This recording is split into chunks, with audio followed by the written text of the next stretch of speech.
যেতিয়া শব্দ হল তেতিয়া খিৰিকীখন বন্ধ কৰিলে। গৰম লাগিলত এচি অন কৰিলে। কিন্তু মই কোনটো এচি চলাওঁ? ইমান গৰম যি তোমালোকে কৰি দিলা। কোৱা, নিজক কেনেকৈ বচাওঁ?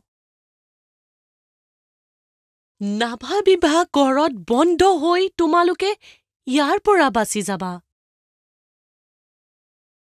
যদি এই ভূমি ধ্বংস হয়, তুমিও গৃহহীন হবা। বহুত হ'ল আৰু। এতিয়া নদী আকাশত আৰু বিষ নুঘলিবা।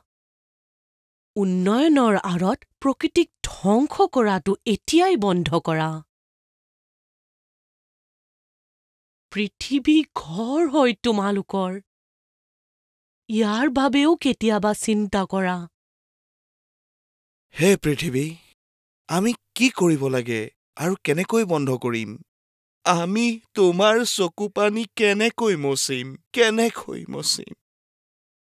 আৰু নাকাটিবা অৰণ্য, সংৰক্ষণ কৰা বন্যপ্ৰাণী, লগোৱা গছ-গছনি, বন্ধ কৰা প্ৰদূষণ, প্লাষ্টিকৰ আৱৰ্জনাও বন্ধ কৰা, বিদ্যুৎ পানী অপচয় কৰা সকলোকো বাধা দিয়া। আৰু কৰা প্ৰকৃতিক তুমি প্ৰেম। গ্ৰহণ কৰা পৰিৱেশ অনুকূল আচৰণ। ঠিক আছে।